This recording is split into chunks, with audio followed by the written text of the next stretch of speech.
चलो हेडिंग डालेंगे इल्तुतमिश कब बना राजा बेटा 1210 और कब तक रहा 1236। लास्ट हम लोगों ने देखा कि कुतुबुद्दीन ऐबक जो मोहम्मद गौरी का गुलाम था, गुलाम वंश की स्थापना करता है। और जैसे ही 1210 में सुकर्डो नाम के घोड़े से गिर के कुतुबुद्दीन ऐबक की मृत्यु होती है, तो ये जो कुतुबुद्दीन था इसकी जगह इसका लड़का राजा बनता है, नाम था आराम शाह। लेकिन इसी कुतुबुद्दीन ऐबक का गुलाम और दामाद इल्तुतमिश था, इसने बैटल ऑफ रूड रूड के युद्ध में क्या किया, आराम शाह को हराया, हटाया और स्वयं वहां का राजा बना। इस तरह अगला राजा कौन बना, इल्तुतमिश। अगर हम आपको ये पूछें कि ये इल्तुतमिश है कौन, तो आप कहोगे कुतुबुद्दीन ऐबक का गुलाम। कुतुबुद्दीन ऐबक कौन था, मोहम्मद गौरी का गुलाम। तो क्या हम इसे गुलामों का गुलाम कह सकते हैं? सबसे पहले लिख लेंगे, इसे गुलामों का गुलाम कहा जाता है, इसे गुलामों का गुलाम कहा जाता है। और क्यों कहते हैं तो हम सारे लोग जानते हैं, क्योंकि ये ऐबक का और ऐबक किसका गुलाम था बेटा, गौरी। ठीक है। सबसे खास बात क्या है कि हम लोगों ने देखा सर जो कुतुबुद्दीन ऐबक नाम का व्यक्ति था, ये कुतुबुद्दीन ऐबक था कौन, तो हम लोग पिछली क्लास में देख पाए कि कुतुबुद्दीन ऐबक मोहम्मद गौरी का गुलाम था। और मोहम्मद गौरी 1192 में जब तराइन के दूसरे युद्ध को जीत लेते हैं तो दिल्ली और राजस्थान पे अधिकार कर लेते हैं। इस दिल्ली और राजस्थान का जो सूबेदार था वो कुतुबुद्दीन ऐबक को बनाया। इसी कुतुबुद्दीन ऐबक की तरह मोहम्मद गौरी के कुछ और गुलाम थे, जिसमें यालदोज और कुबाचा था। तो कल की लास्ट क्लास में हम लोगों ने ये देखा कि रियल में मोहम्मद गौरी के कौन कौन से गुलाम थे। तो पता चला कि सर इसी गौरी के और गुलामों में मेन गुलाम में हुआ करता था, एक का नाम क्या था, तो हम लोग कहेंगे सर यालदोज। ये यालदोज कहाँ के इलाके को संभाल रहा था, तो हम लोग कहेंगे सर गजनी। ऐसे ही इसका अगला गुलाम हुआ करता था जिसका नाम क्या था बेटा, कुवाचा। और ये कुवाचा कहाँ संभाल रहा था बेटा, सिंध। और ऐसे ही क्या होता है तो हम लोग कहेंगे इसका गुलाम हुआ करता था और इसके गुलाम का नाम कौन था बेटा, ऐबक।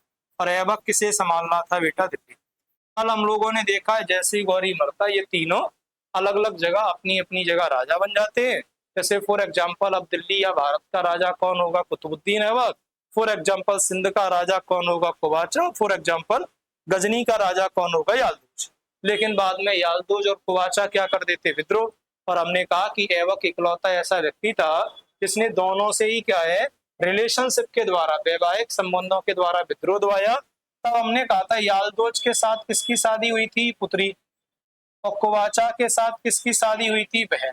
तो कुल मिलाकर दूसरी तरफ हम लोगों ने देखा कि सर हम जिस ऐबक की बात कर रहे हैं, इस ऐबक की और कहानी क्या थी, तो और ऐबक की कहानी ये थी सर, इस जो ऐबक की बात हमने की, इसी ऐबक का एक लड़का हुआ करता था जिसका नाम क्या था, आराम शाह। और इस आराम शाह की एक बहन हुआ करती थी जिसका नाम था शाह तुर्कान।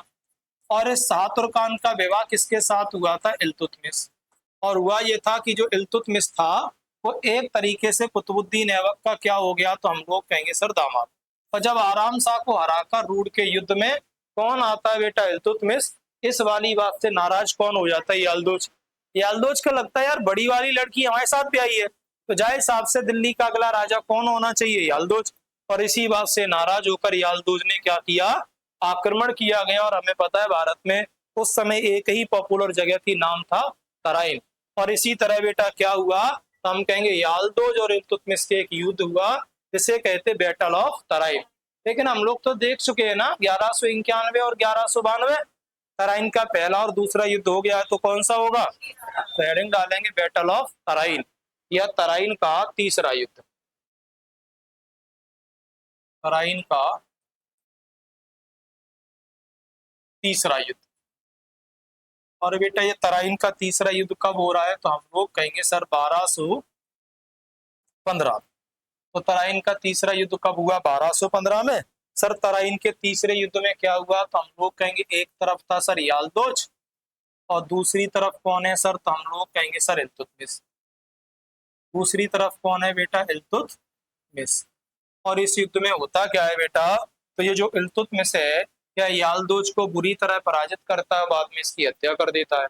इसलिए अगर हम ये पूछें तराइन के तीसरे युद्ध की कहानी क्या है, तो तुम बोल सकते तराइन का तीसरा युद्ध 1215 में हुआ जिसने इल्तुतमिश ने यालदोज को हराया। अगर इल्तुतमिश की जगह कोई और राजा होता, हम पिछली क्लास में भारत के मैं वेब को भी बहुत बढ़िया से समझ पाए थे। इसकी जगह अगर कोई और राजा होता तो अमूमन जीतने के बाद घर आता, जश्न मनाता। इल्तुतमिश ने नहीं किया। और सर इल्तुतमिश क्या करता है, तो अगले टारगेट को डिसाइड करता है। इल्तुतमिश एक बात समझ गए कि आज सड़वाई को मन बिगड़ गया है तो कल बेटा फूफा को बिगड़ेगा। और हम सब जानते हैं तराइन नाम की जगह कहाँ थी, हरियाणा। और इल्तुतमिश हरियाणा से कहाँ चला जाता है, सिंध। और अगला ही आक्रमण कहाँ किया, सिंध पे।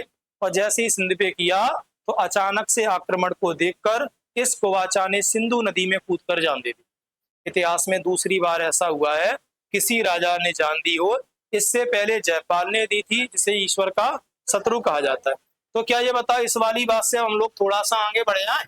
तो तुम लोगों ने इस वाली बात को लिख लिया, तराइन के तीसरे युद्ध में इल्तुतमिश ने यालदोज को हराया। यहाँ तक तो क्लियर है? ठीक है, अगला लिखेंगे। इसके बाद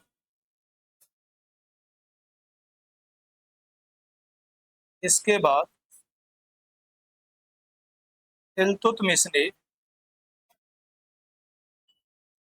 सिंध पर आक्रमण किया।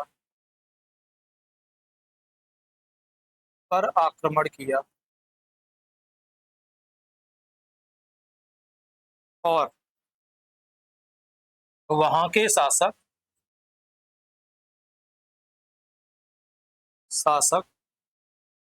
कुवाचा ने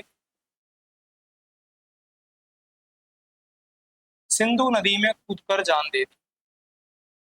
सिंधु नदी में कूदकर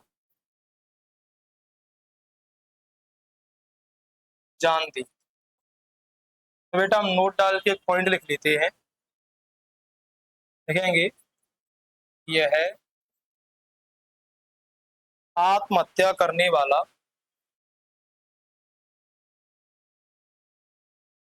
हत्या करने वाला दूसरा शासक था,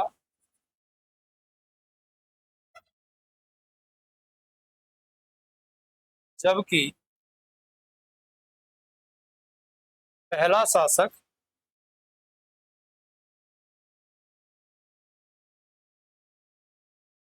जयपाल था। तो दूसरा शासक कौन था बेटा, ये। तो कुल मिलाए के हमने ये देखा, जैसे इल्तुतमिश राजा बनता है, इल्तुतमिश अपने साम्राज्य को संभाल ही रहता है। इसी संभालने में होता क्या है, इल्तुतमिश पे आक्रमण कर देता है यालदोज। और ये यालदोज हमने कल की क्लास में पढ़ा था, कहाँ का राजा था, गजनी का। और जैसे ही गजनी में आता है तो यालदोज हार जाता है।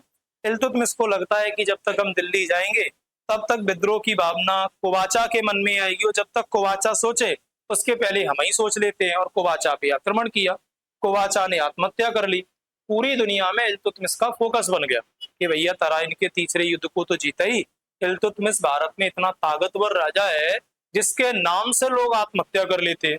इसी इल्तुतमिश के समकालीन विश्व में एक सबसे तंगड़ा आक्रमणकारी हुआ, जो बेटा मंगोल आक्रमणकारी था, नाम था चंगेज खान। इधर इतिहास में क्या हुआ बेटा, जो चंगेज खान नाम का व्यक्ति था, इसके भाई की हत्या कर देता है जलालुद्दीन मुगवर्नी। और इस जलालुद्दीन मुगवर्नी को चंगेज खान ने एक टारगेट दिया कि तुम दुनिया में जहां भाग सकते भागो, तुम्हें ढूंढ कर मारेंगे। तो हो क्या रहा है, चंगेज खान अपने भाई के हत्यारे जलालुद्दीन मुगवर्नी का पीछा कर रहा है। और जलालुद्दीन मुगवर्नी जहां भी जाता है, या तो चंगेज खान के डर से वहां के राजा शरण नहीं देते, और या फिर क्या होता है, उस राज्य को पूर्ण रूप से खत्म कर देता है। चंगेज खान सबसे ताकतवर मंगोल आक्रमणकारी है। चंगेज खान के बारे में यह कहा जाता है, एक जिंदा आदमी को खाने में 3 मिनट लगते थे और घोड़े की नस काट के उसके खून को पी सकता था। इतना क्रूर आक्रमणकारी था। बाहुबली फिल्म की दूसरी पार्टी। और जिस राज्य पे आक्रमण करेगा वहां के पुरुषों की हत्या करके महिलाओं के साथ वैवाहिक संबंध बनाएंगे, और आने वाले समय में जो नई पीढ़ी होगी वो चंगेज खान के वंश की होगी। और धीरे धीरे धीरे धीरे कहानी आगे बढ़ी, और वही जलालुद्दीन मुगवर्नी को पता चला कि भैया दुनिया में सबसे ताकतवर देश कौन सा है, भारत। तो अब वो शरण लेने कहाँ गया बेटा, भारत। और भारत कौन आया, तो हम लोग कहेंगे सर जलालुद्दीन मुगवर्नी। और जैसे ही बेटा जलालुद्दीन मुगवर्नी आया तो मुगवर्नी ने क्या किया बेटा, पूछा इल्तुतमिश से कि भैया शरण दो। इल्तुतमिश को लगा कि दुनिया में ऐसा को है जो इल्तुतमिश से लड़े। कुवाचा नाम सुन के डूब के मर गए। तो वो ओवर कॉन्फिडेंस में बनने की ठीक है, हम तुम्हें शरण देंगे। और चूंकि भारत के बारे में प्राचीन काल से चला आ रहा था, अतिथि देवो भव, और इससे पहले भारत में राजपूतों का शासन था जहां प्राण जाए पर वचन न जाए। लेकिन थोड़ा सा चेंज हो चुका है, अब शासन मुसलमानों का है। और इनका कंसेप्ट ये था, देखो प्राण गए तो लौट के नहीं आते, वचन चलो जाएगा तो दोबारा आएगा। और बाद में जैसे ही पूछा, जे बताओ तुम्हें किनके खिलाफ शरण चाहिए, इनने की महाराज चंगेज खां। और चंगेज खां को नाम सुन के इल्तुतमिश हर गया। और ये बात थी 1220 और 21। इल्तुतमिश ने कही अबे ही निकलो, इनने की महाराज तुमने वचन दे दा, वो भाड़ में गाओ, रहेंगे तो वचन बाद में आएगा। इल्तुतमिश ने क्या किया, इस जलालुद्दीन मुगवर्नी को पकड़वाया और बाउंड्री पे जाके चंगेज खां को वेट कर दिया।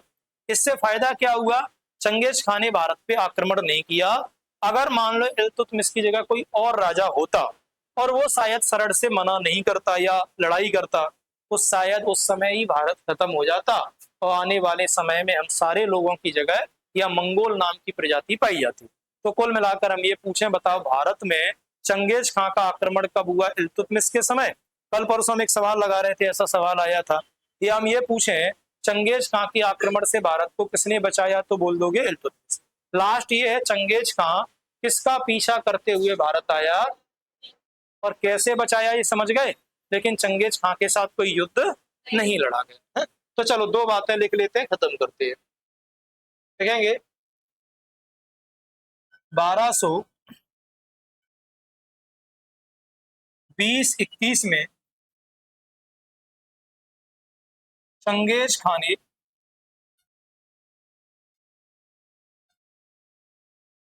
भारत पर आक्रमण किया,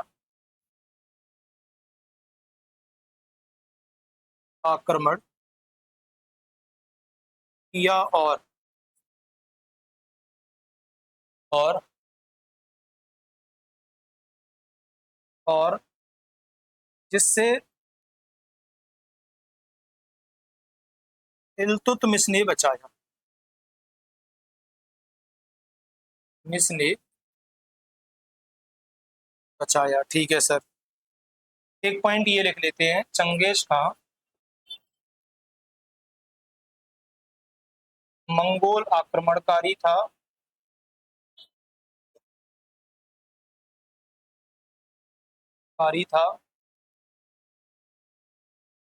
और यह जलालुद्दीन मुगवर्नी का पीछा करते हुए भारत आया। वर्नी का पीछा करते भारत आया। चल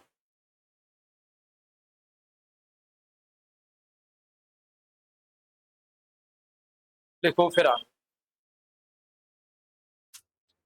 तो कहानी ये है, इल्तुतमिश को गुलामों का गुलाम कहा जाता है। तराइन का तीसरा युद्ध इल्तुतमिश और याल्दोज के बीच में होता है, जिसमें इल्तुतमिश याल्दोज को हरा देता है। इसके बाद इल्तुतमिश सिंध पर आक्रमण करता है, सिंध का राजा नदी में कूदकर जान दे देता है। इसी बीच चंगेज खां का खतरा भारत पे आता है, लेकिन इल्तुतमिश की सूझबूझ से भारत बच जाता है। धीरे धीरे इल्तुतमिश सबसे पॉपुलर राजा हुआ।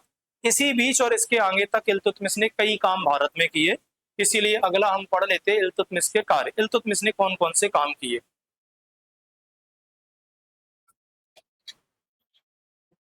तो हेडिंग डाल लेंगे इल्तुतमिश के कार्य, और यहीं से इतिहास की कहानी आगे।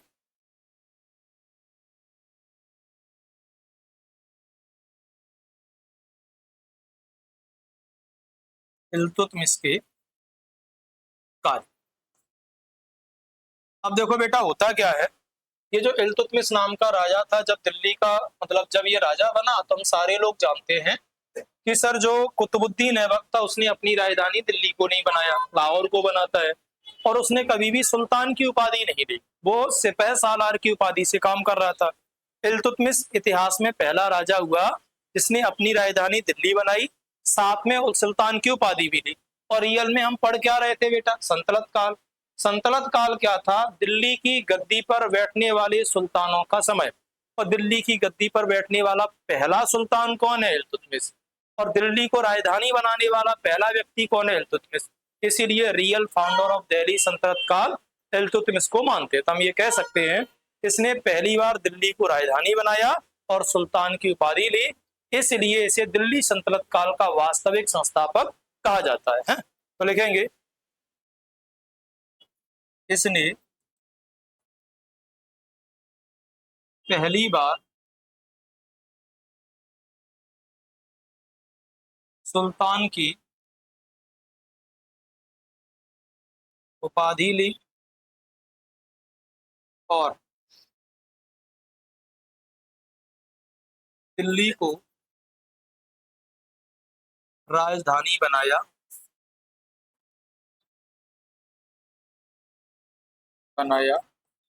अतः दिल्ली सल्तनत काल का वास्तविक संस्थापक इसे माना जाता। अतः दिल्ली सल्तनत काल का वास्तविक सुल्तान इसे माना जाता। इसे क्या कहते हैं बेटा? तो हम लोग कहेंगे सर दिल्ली सल्तनत काल का रियल फाउंडर, वास्तविक संस्थापक कह दें या वास्तविक सुल्तान? संस्थापक कह देते, इसे वास्तविक संस्थापक माना जाता है। जैसे इसने बेटा दिल्ली को राजधानी बनाया, इससे पहले हमने पिछली क्लास में पढ़ा था कुतुबुद्दीन ऐबक जो था ना, वो दिल्ली में कुतुब मीनार की नींव डाल गया था।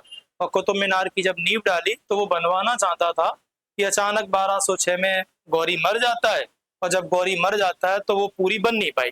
लेकिन बहुत सारा रॉ मटेरियल्स था, यानी बहुत सारा सामान था। एक दिन इल्तुतमिश जब भ्रमण के लिए निकला तो उसने पूछा भैया इतना ज्यादा रॉ मटेरियल क्यों है? तो बहुत सारे लोगों ने बताया कि तुम्हारे जो ससुर साहब है वे दुनिया की सबसे ऊंची मीनार बनाए चाहते थे, लेकिन अफसोस बना नहीं पाए। इल्तुतमिश ने कहा जो वो नहीं कर पाए उसे हम करेंगे। और इल्तुतमिश ने ही क्या किया? कुतुब मीनार का निर्माण करवाया। और कुतुब मीनार का निर्माण पूरा किसने करवाया? तो हम लोग कहेंगे सर इल्तुतमिश। हेलो, हाँ जी।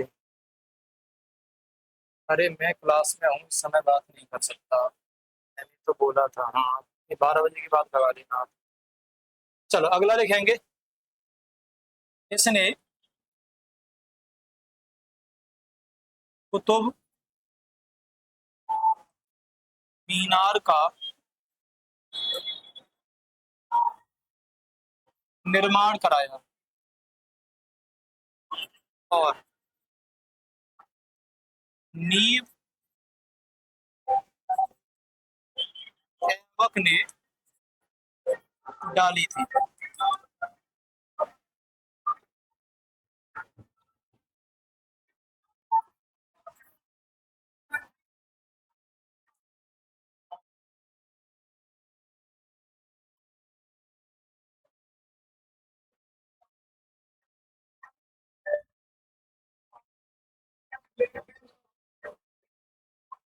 चलो हो गया।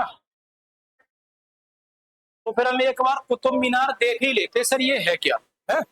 अब देखो सबसे पहली बात तो ये है कुतुब मीनार की नींव किसने डाली? तो हम लोग कहेंगे ऐबक ने, जिसे हम कुतुबुद्दीन ऐबक बोलते हैं।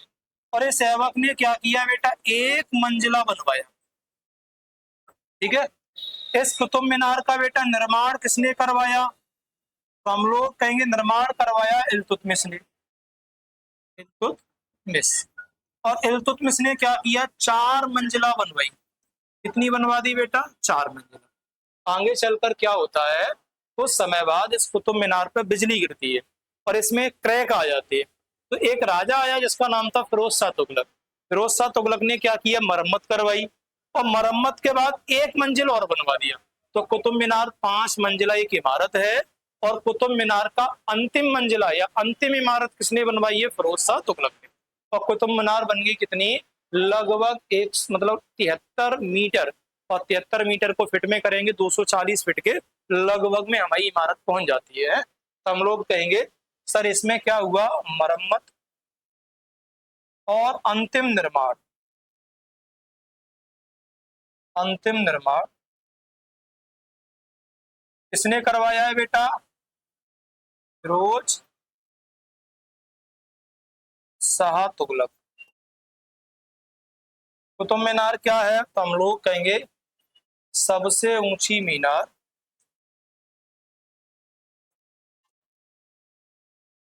लगभग 73 मीटर। और बेटा याद रहे, ये कुतुब मीनार का नाम कुतुबुद्दीन ऐबक की याद पे नहीं है। उस समय एक प्रसिद्ध संत हुआ करते थे बख्तियार काकी, तो काकी की याद में कुतुब मीनार बनी है। तो खैर, कुतुब मीनार का निर्माण किसने करवाया? तो हम लोग कहेंगे सर इल्तुतमिश ने।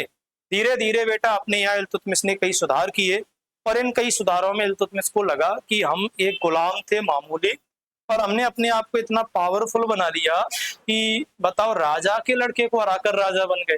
भविष्य में ऐसा ना हो, तो इसने क्या किया? सत्ता को डिसेंट्रलाइज किया, यानी एक आदमी पे पावर ना आए। जा वजह से इसने कई अलग अलग काम किए। इसमें दो महत्वपूर्ण काम करवाता है। सबसे पहले इसने तुर्कान चहलगानी नाम के पद को बनाया, जिसे हम चालीसा दल के नाम से जानते हैं। और दूसरा, एकता प्रणाली की शुरुआत करता है। तो हम लोग कहेंगे सर इसी ने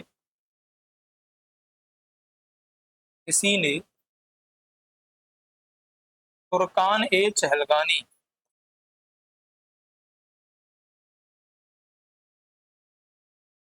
पद बनाया, और इस पद को बोलते हैं बेटा चालीसा दल।